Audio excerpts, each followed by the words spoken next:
terceiro ano, galera do curso extensivo do Colégio 7 de Setembro. Eu sou o professor Fábio. Nessa videoaula eu vou trabalhar com vocês o segundo módulo sobre o Oriente Médio que a nossa apostila traz, que é o módulo 37 dos nossos estudos. Nesse módulo, a gente vai buscar conhecer um pouquinho melhor os aspectos econômicos do Oriente Médio e também algumas questões geopolíticas desse pedaço do planeta, que é pequeno em área, mas muito grande, tanto em importância quanto em complexidade. Beleza? Então vamos lá. Quando a gente fala dos aspectos econômicos, e aqui nesse slide eu trago para vocês algumas questões relacionadas à agropecuária e à indústria, o destaque maior vai para Israel. Ah, professor, por que Israel? Porque Israel é o único país desenvolvido dessa região. É aquele país que tem capital e tecnologia disponíveis para poder praticar com qualidade uma agricultura e uma pecuária em uma área que não é tão favorável assim para a execução dessas atividades. Tá? Então, a gente tem aqui um exemplo de como que essa agricultura acontece em Israel. Esses campos, eles são irrigados, tá? Eles usam água do mar Mediterrâneo, dessalinizada, água do Mar Morto, dessalinizada. E Israel tem uma curiosidade muito interessante, que são dois modelos de propriedade rural, que são os kibbutzim e os moshavim. O que seriam os kibbutzim e os moshavim? São propriedades coletivizadas, onde a agricultura intensiva acontece e a produtividade é bastante elevada. Tá? Você tem várias famílias que moram e trabalham ali, e esse é um negócio que existe em Israel desde a sua formação, a sua constituição em 1948. Aí é um modelo do campo que dá muito certo. Tá joia? É importante a gente lembrar também que a agricultura ela acontece entre os rios Tigre e Eufrates, na região que a gente chama de Mesopotâmia, especialmente no Iraque. Com relação à indústria, igual a gente falou, o quadro não é diferente. Israel tem os melhores índices de indústria nessa região, mas a gente vem vendo também, de uns 20 anos para cá, outros países como Turquia, Arábia Saudita, Iraque e Irã com uma indústria em crescente desenvolvimento. Tá? E quando a gente fala de indústria no Oriente Médio, a gente também não pode esquecer do principal produto a ser não só explorado, mas também trabalhado na indústria, que é o petróleo. E aí eu gostaria de convidar vocês a observarem esse mapa do Oriente Médio. Esse mapa ele dá para a gente uma ideia da localização das jazidas de petróleo e das indústrias que beneficiam esse recurso.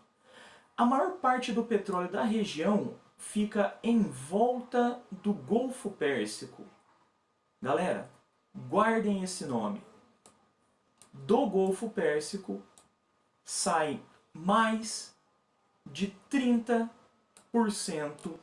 de todo o petróleo consumido no nosso planeta na atualidade. Então é mais de 1/3 do petróleo do mundo saindo do mesmo lugar. Então a gente percebe que essa região do Golfo Pérsico, ela é uma região muito importante.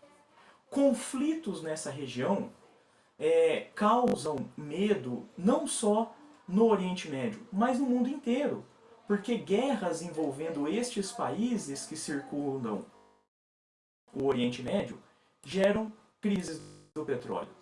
É muito importante que haja paz nessa região. O petróleo, quando ele sai do Golfo Pérsico, ele passa pelo Estreito de Hormuz, entra no Golfo de Oman, e aí ele vai ganhar o mundo. Ele vai sair pelo Oceano Índico, dar a volta, contornar a Índia, entrar aqui pelo Mar Vermelho, passando pelo Estreito de Bab el-Mandeb, passando pelo Canal de Suez, ganhando o Mar Mediterrâneo, chegando à Europa, indo para os Estados Unidos. É muito importante que haja paz nessas regiões, porque conflitos comprometem o fornecimento, a disponibilidade e, consequentemente, o preço do petróleo a nível mundial. A maioria desses países é membro da OPEP. Nós já sabemos o que é a OPEP, é aquele cartel dos países, os grandes produtores do petróleo. Eles, dada a sua elevada produtividade, conseguem de certa forma controlar o preço do petróleo. Então eles têm um papel geopolítico muito grande, uma importância muito grande a nível mundial. De uns 20 anos para cá também a atividade do turismo vem crescendo muito no Oriente Médio. Por exemplo, a Turquia já é um dos países mais visitados do mundo. A gente tem também aqueles países que prometem ser o novo Oriente Médio. Emirados Árabes, Catar, Bahrein, utilizam-se dos petrodólares para construírem hotéis extremamente luxuosos, ilhas artificiais. Então a atividade turística vem crescendo muito no Oriente Médio.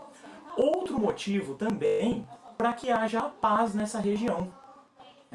O conflito afastaria os turistas do Oriente Médio. Tudo bem?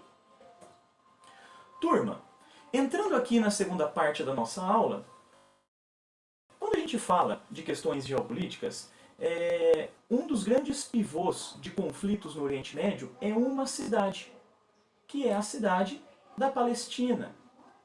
Perdão, pessoal, a cidade de Jerusalém. Eu confundi aqui porque eu li e pensei outra coisa. Jerusalém, que nesse caso é um dos principais motivos do que nós chamamos de questão da Palestina. Gente, Jerusalém já foi dominada por babilônios, por egípcios, por romanos, por judeus, por árabes, ao longo aí dos seus pouco mais de 3.000 anos de existência. Tá? Ela é tida como o berço das 3 principais religiões monoteístas da atualidade. O berço do cristianismo, do islamismo e do judaísmo. Os cristãos olham para Jerusalém e a têm como um lugar sagrado, porque Jerusalém teria sido o palco da paixão de Cristo, onde Jesus teria morrido e sido crucificado, crucificado e consequentemente morrido. É também sagrada para os muçulmanos, porque teria sido em Jerusalém que o maior profeta do Islã, Maomé, teria subido aos céus.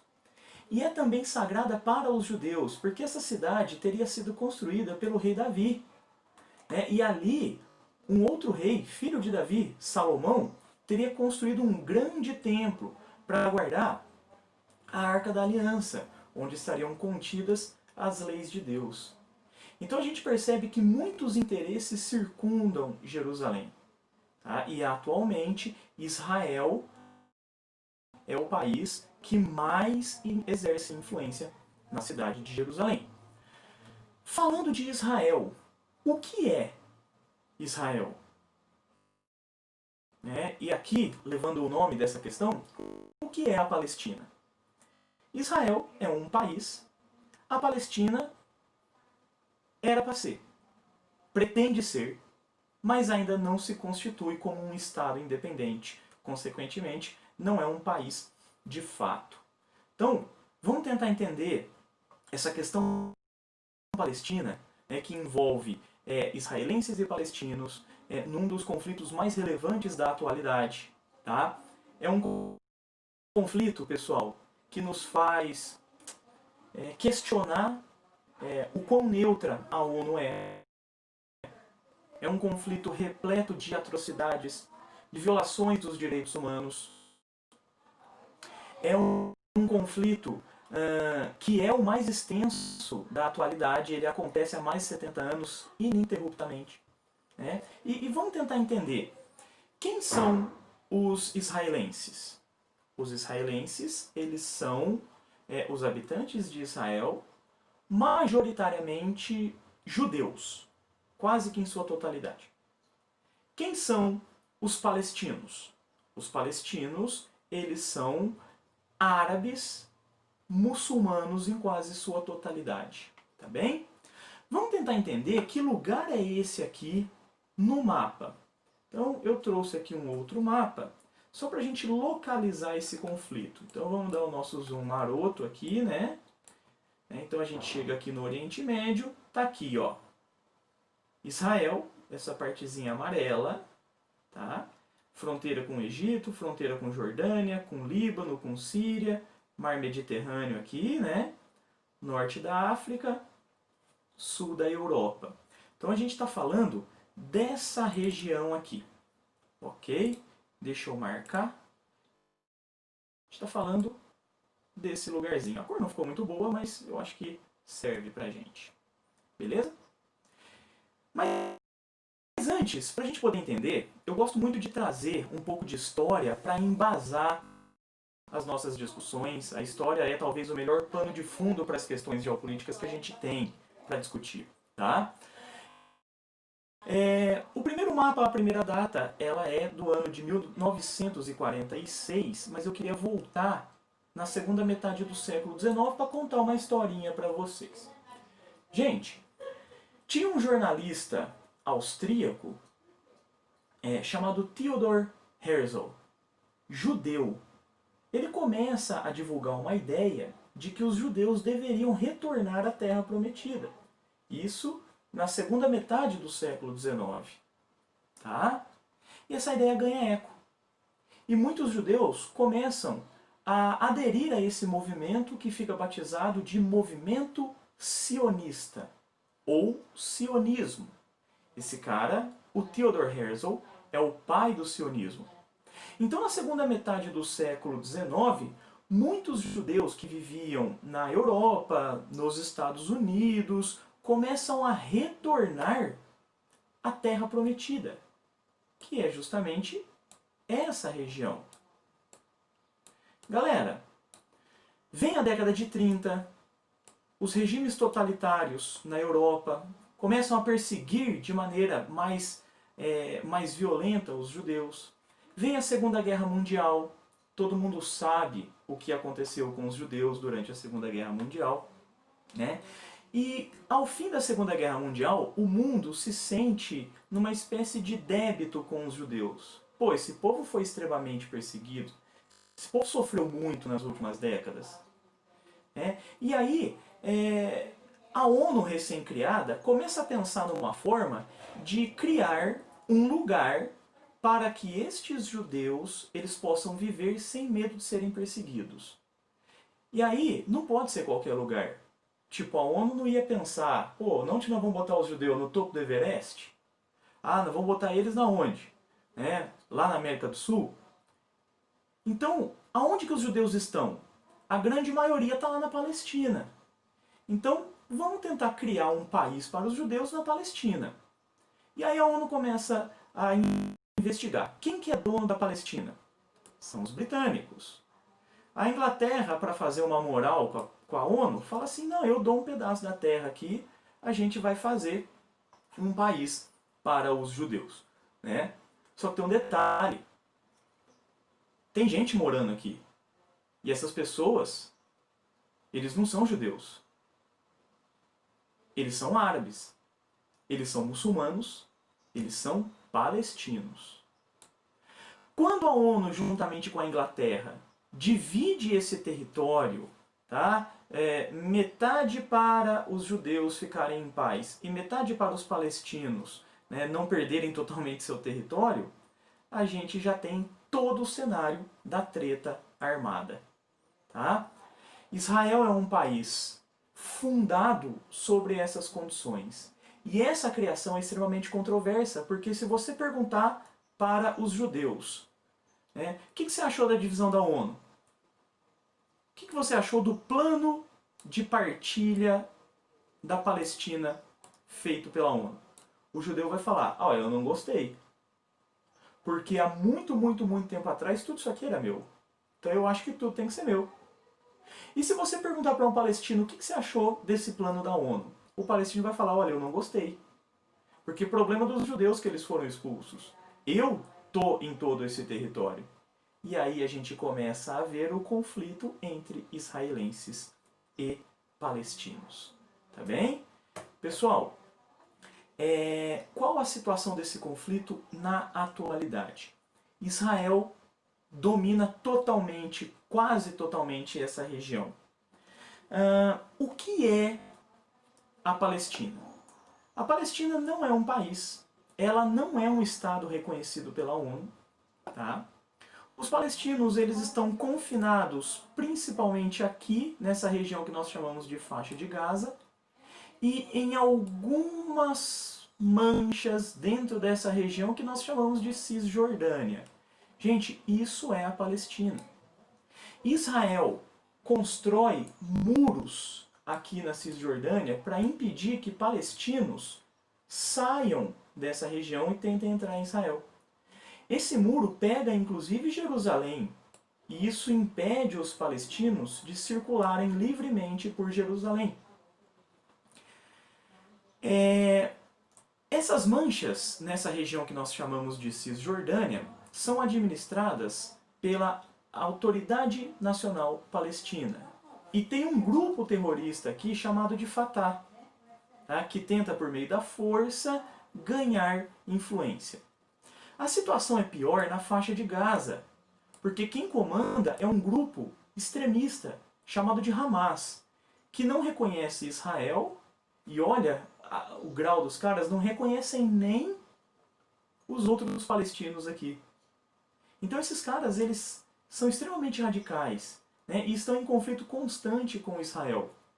Israel também provoca, porque constrói muitos assentamentos, tá? Esses apartamentos aqui, ó, dentro das áreas da Palestina, para que judeus possam se estabelecer na faixa de Gaza, mas principalmente aqui na Cisjordânia. Tá? Pessoal, Israel tem um interesse muito grande nessa região por conta das águas do Mar Morto, por conta dessa fronteira aqui, ó, que é feita pelo Rio Jordão. No passado, Israel chegou a invadir a Síria para pegar as nascentes do Rio Jordão, porque a água é um recurso muito escasso aqui. Tá bem?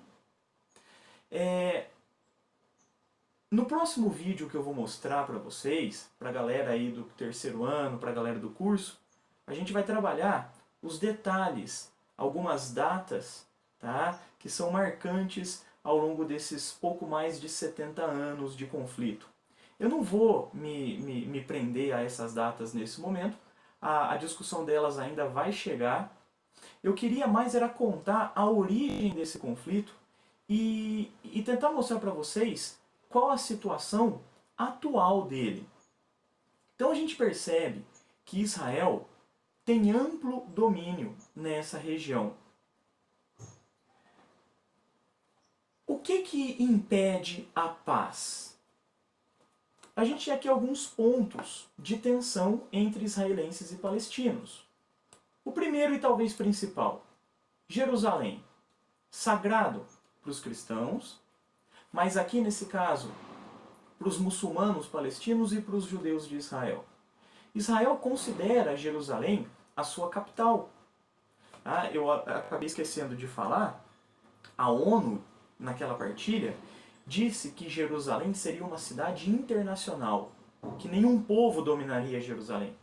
Mas Israel considera Jerusalém a sua capital. Já mudou a sua capital oficial para Jerusalém, antes era Tel Aviv. Os Estados Unidos mudou a sua embaixada para Jerusalém, a sua embaixada em Israel para Jerusalém, dando apoio a esse movimento de Israel que enfurece os palestinos. Outro ponto de tensão, as fronteiras.